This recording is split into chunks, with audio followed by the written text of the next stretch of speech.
Assalamualaikum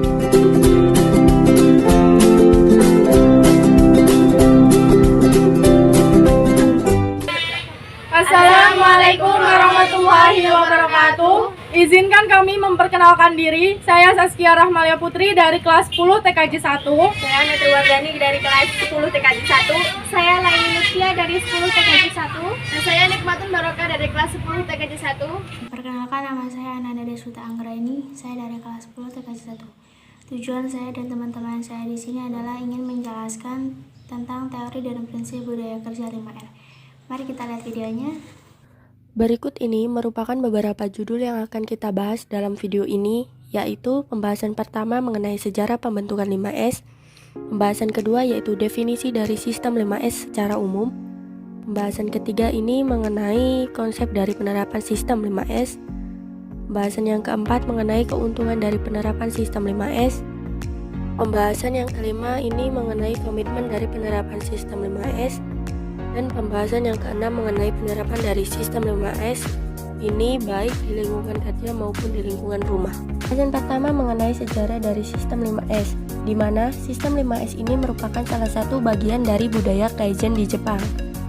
Nah, 5S ini terdiri dari Seiri, Seiton, Seiso, Seiketsu, dan Shitsuke. Di Indonesia, konsep ini dikenal dengan istilah 5R yang terdiri dari ringkas atau memilah, rapi atau menata, resik atau membersihkan, rawat atau menciptakan aturan, dan rajin atau mendisiplinkan diri. Di kawasan Amerika, konsep ini dikenal dengan istilah 5S yang terdiri dari shore atau memilah, screen atau meluruskan, scrub atau gosok, sistem Maisoto sistematisasi, and stain routine atau sterilisasi.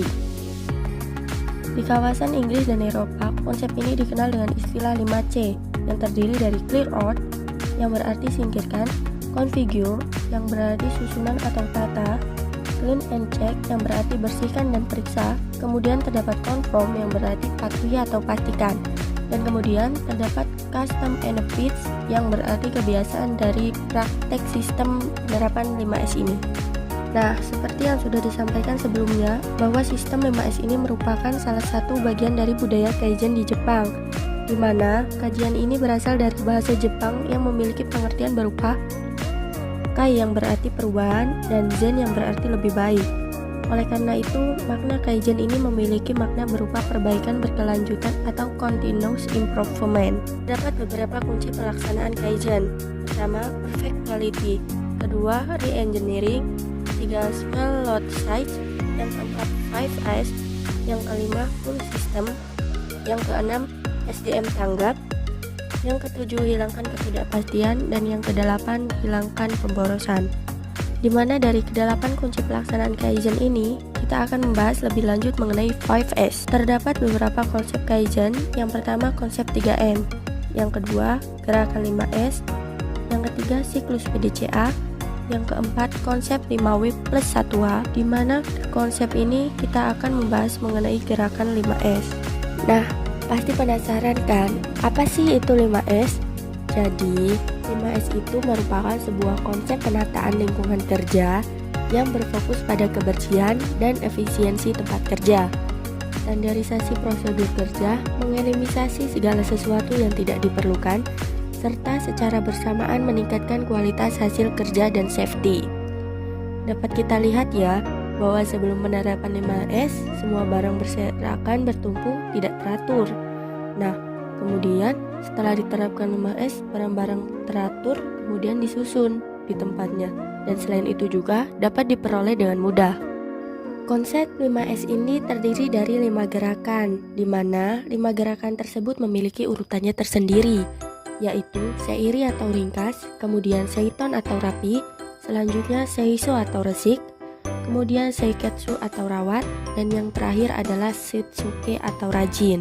Konsep yang pertama yaitu konsep seiri, di mana konsep seiri ini memiliki pengertian berupa suatu kegiatan yang dilakukan untuk membedakan atau menyingkirkan antara benda atau alat yang berguna dan yang tidak berguna. Kemudian mengambil keputusan dengan tegas dan menerapkan manajemen stratifikasi untuk membuang hal-hal yang tidak diperlukan. Di mana kata kunci dan kalimat tersebut adalah menyingkirkan dan memisahkan barang-barang yang tidak dibutuhkan. Nah, Terdapat juga beberapa tujuan dari penerapan konsep ini. Yang pertama, untuk mengurangi kehilangan waktu dalam mencari item dengan mengurangi jumlah item yang tidak diperlukan. Yang kedua, mengurangi kemungkinan gangguan dengan item yang tidak diperlukan. Selanjutnya, yang ketiga, menyederhanakan inspeksi. Kemudian, yang keempat, meningkatkan jumlah ruang yang tersedia dan berguna. Dan yang kelima, meningkatkan keamanan dengan menghilangkan rintangan. Nah, kemudian bagaimana sih penerapan dari konsep ini? Yang pertama, memeriksa semua item di suatu lokasi dan mengevaluasi apakah kehadirannya di lokasi tersebut berguna atau tidak.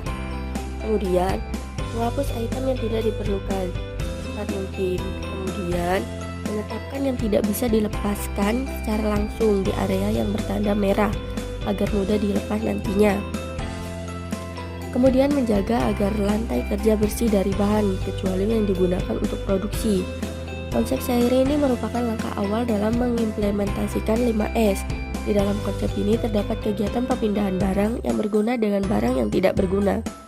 Nah, barang yang berguna akan disimpan, sedangkan barang yang tidak berguna akan dibuang. Dalam langkah awal ini dikenal dengan istilah red tag strategi, yaitu menandai barang-barang yang sudah tidak berguna dengan label merah atau red tag agar mudah dibedakan dengan barang-barang yang masih berguna.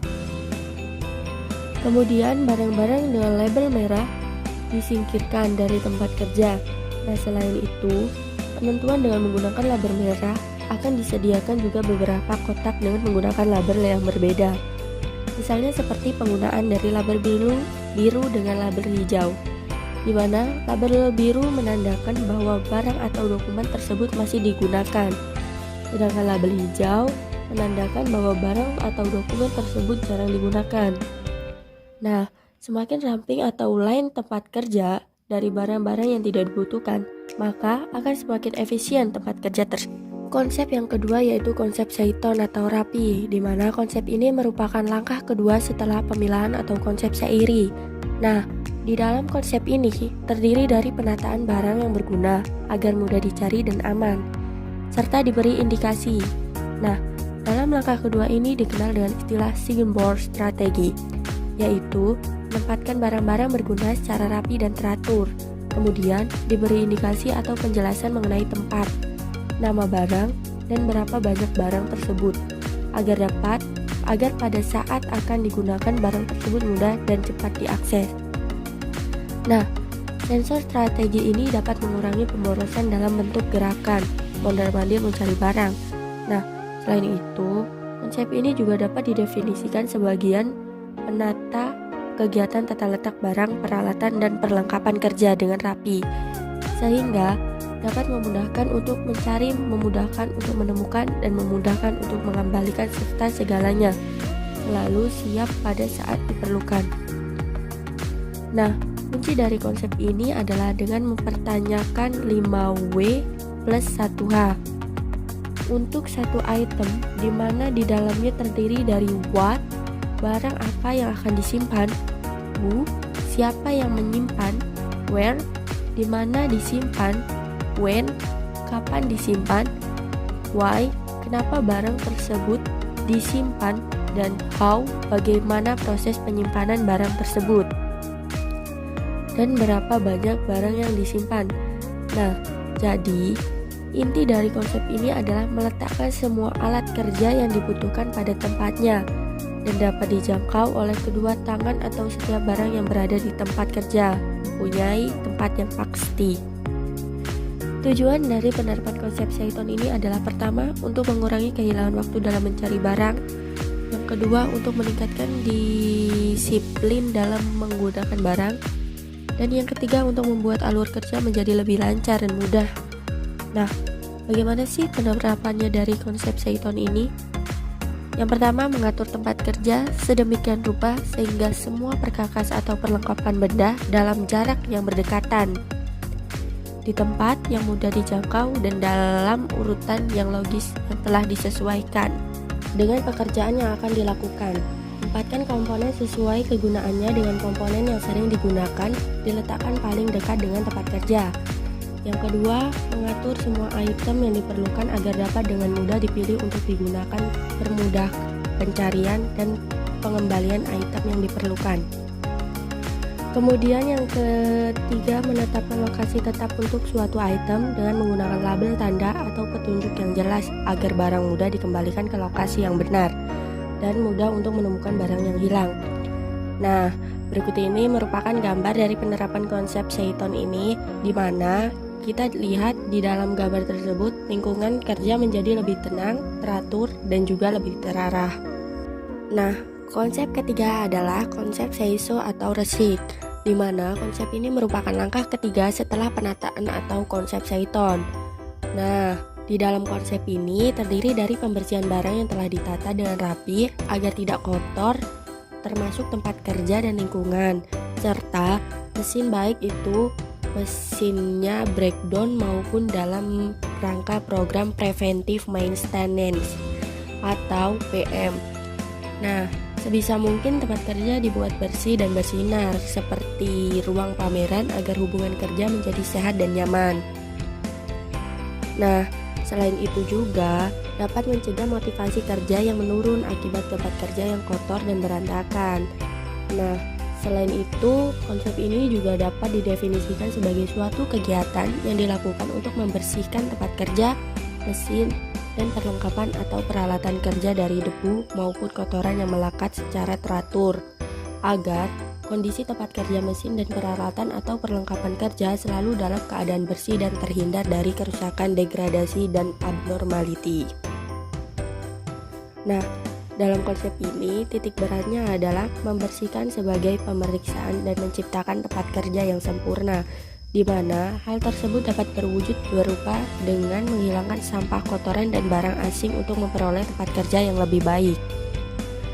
Nah, oleh karena itu, dapat kita ketahui bahwa inti dari konsep ini adalah membersihkan segala sesuatu yang berada di tempat kerja, sehingga tempat kerja kita tempati nantinya akan menjadi lebih bersih, lebih nyaman, dan juga lebih sehat.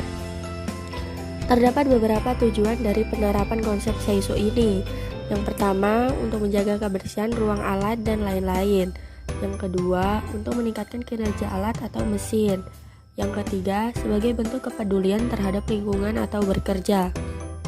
Yang keempat, untuk meningkatkan efisiensi dan keamanan proses produksi, mengurangi pemborosan, dan mencegah kesalahan atau kecacatan. Kemudian yang kelima, menjaga agar tempat kerja menjadi lebih aman dan mudah untuk digunakan. Yang keenam, menjaga tempat kerja menjadi tetap bersih dan nyaman untuk bekerja. Yang ketujuh, saat berada di tempat, siapapun yang tidak terbiasa dengan lingkungan harus dapat mendeteksi masalah apapun dalam jarak 15 meter atau 50 kaki dalam waktu 5 detik. Nah, penerapan konsep Seiso ini dapat dilakukan dengan membersihkan tempat kerja dan peralatan setiap hari atau pada interval pembersih yang lain yang sesuai atau yang sefrekuensi yang tinggi.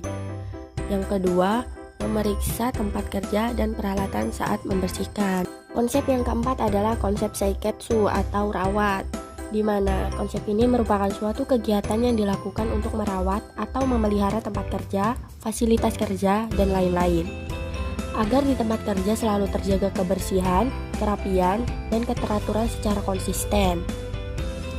Nah, di mana konsep Seiketsu ini merupakan langkah selanjutnya setelah konsep Seiri, Seiton, dan Seiso. Nah, di dalam konsep ini terdapat menjaga lingkungan kerja yang sudah ringkas, rapi, dan bersih, yang telah menjadi suatu standar dalam bekerja. Keadaan yang telah dicapai dalam konsep Seiri, Seiso, dan Seiton ini harus distandarisasi, di mana standar ini harus mudah dipahami, diimplementasikan ke seluruh anggota organisasi, dan diperiksa secara teratur dan berkala. Nah, sebenarnya inti konsep ini adalah mempertahankan suasana atau pengaturan tempat bekerja yang telah dibenahi dalam konsep Seiri, Seito, dan Seiso. Nah, tujuan dari penerapan ini adalah yang pertama, personal bekerja sesuai dengan standar tempat bekerja. Yang kedua, mempertahankan kondisi optimal tetap bekerja. Yang ketiga, mewujudkan tempat bekerja yang bebas dari kesalahan. Yang keempat, siswa kontrol sistem. Yang kelima, menetapkan prosedur dan jadwal untuk memastikan pengulangan dari 3 praktik S pertama yang terdiri dari konsep Seiri, Seiton, dan Seiso. Nah, berikut ini merupakan penerapan dari konsep Seiketsu ini. Yang pertama, mengembangkan struktur kerja yang akan mendukung praktik baru dan menjadikannya sebagai bagian dari rutinitas sehari-hari. Yang kedua, memastikan semua orang mengetahui tanggung jawab mereka dalam melakukan penyortiran, perorganisasian, dan pembersihan. Yang ketiga, menggunakan foto dan kontrol visual untuk membantu dalam menjaga semuanya sebagaimana mestinya. Yang keempat, meninjau harus penerapan 5S secara teratur dengan menggunakan daftar periksa audio. Konsep yang kelima atau konsep yang terakhir adalah konsep Tsuke atau rajin, di mana konsep ini merupakan suatu kegiatan yang dilakukan untuk melakukan sesuatu yang benar positif secara berulang, terus-menerus, dan berkesinambungan, yang dicerminkan melalui pola pikir, pola sikap, pola perilaku, dan pola belajar. Nah, jadi konsep Shitsuke ini merupakan langkah terakhir yang berupa penyadaran diri akan etika kerja yang di dalamnya terdiri dari pertama, disiplin terhadap standar, yang kedua, saling menghormati, yang ketiga, malu untuk melakukan pelanggaran, dan yang keempat, senang untuk melakukan perbaikan. Nah, di mana inti dari konsep ini adalah melakukan apa yang harus dilakukan dan jangan melakukan apa yang tidak boleh dilakukan, atau jangan malas untuk mengikuti perubahan yang kita buat sendiri. Nah, tujuan dari konsep ini adalah pertama, senantiasa bekerja dengan sistem dan prosedur. Yang kedua, munculnya budaya produktif, efektif, dan efisien di lingkungan tempat bekerja. Yang ketiga, meningkatkan jiwa kerja. Yang keempat, meningkatkan motivasi disiplin dan juga etos kerja. Dan yang kelima, memastikan bahwa pendekatan 5S diikuti dengan baik. Nah, berikut ini merupakan beberapa tindakan yang dapat dilakukan dalam menerapkan konsep Shitsuke ini. Yang pertama, mengatur sesi pelatihan. Yang kedua, melakukan audit secara rutin untuk memastikan bahwa semua standar yang telah ditetapkan diterapkan dan diikuti, dan ketika menerapkan peningkatan jika memungkinkan, di mana masuk bekerja bisa sangat berharga untuk mengidentifikasi peningkatan. Dan yang terakhir, ketika masalah muncul, identifikasi si penyebab dari masalah tersebut dan terapkan perubahan yang diperlukan untuk menghindari terulangnya kembali masalah tersebut. Pembahasan yang keempat mengenai keuntungan dari penerapan sistem 5S. Mengapa sih kita perlu menerapkan sistem 5S ini? Nah, dengan menerapkan sistem 5S ini, kita dapat meningkatkan kualitas, meningkatkan safety, menurunkan biaya, dan meningkatkan produktivitas dari suatu perusahaan. Berikut ini merupakan beberapa komitmen dari penerapan sistem 5S. Yang pertama, setiap sampah akan menuju pada tempatnya. Yang kedua, mengembalikan setiap peralatan pada tempatnya atau syair order. Yang ketiga, membersihkan setiap tumpahan dengan segera. Yang keempat, membersihkan area kerja pada saat jam kerja. Yang kelima, menjaga meja bersih dari kertas kerja. Yang keenam, menyimpan setiap dokumen kerja segera. Yang ketujuh, membersihkan setelah melakukan perbaikan. Yang kedelapan, 5S adalah bagian tugas dari saya, di mana kita menganggap bahwa penerapan sistem 5S ini merupakan tugas dari masing-masing individu. Dan yang terakhir adalah 5S, yang berarti saya pelajari, saya lakukan, saya ukur, dan saya tingkatkan. Dalam hal ini, kita harus mempelajari penerapan dari sistem 5S, melakukan penerapan sistem 5S, mengukur sistem 5S, dan meningkatkan penerapan dari sistem 5S. Nah, berikut ini merupakan penerapan dari 5S yang dapat kita wujudkan dalam bentuk telapak tangan. Yang pertama, terdapat ringkas atau seiri, di mana kita memilah dan memastikan barang-barang yang tidak perlu. Yang kedua, terdapat rapi atau seiton, di mana kita menyimpan barang sesuai dengan tempatnya. Yang ketiga, terdapat resik atau seiso, di mana kita menjaga kebersihan di sekitar kita, baik itu di tempat tinggal maupun di tempat kerja. Kemudian yang keempat, terdapat rawat atau seiketsu, di mana kita memelihara, merawat konsep ringkas, rapi, dan resik. Dan yang terakhir atau yang kelima yaitu rajin atau shitsuke, di mana kita mulai terbiasa dan disiplin dalam menerapkan konsep ringkas, rapi, dan resik. Nah, jangan lupa untuk menerapkannya ya teman-teman. Sekian dari kami penjelasan tentang teori dan prinsip budaya kerja 5R. Semoga dapat membantu kalian. Terima kasih. Wassalamualaikum warahmatullahi wabarakatuh.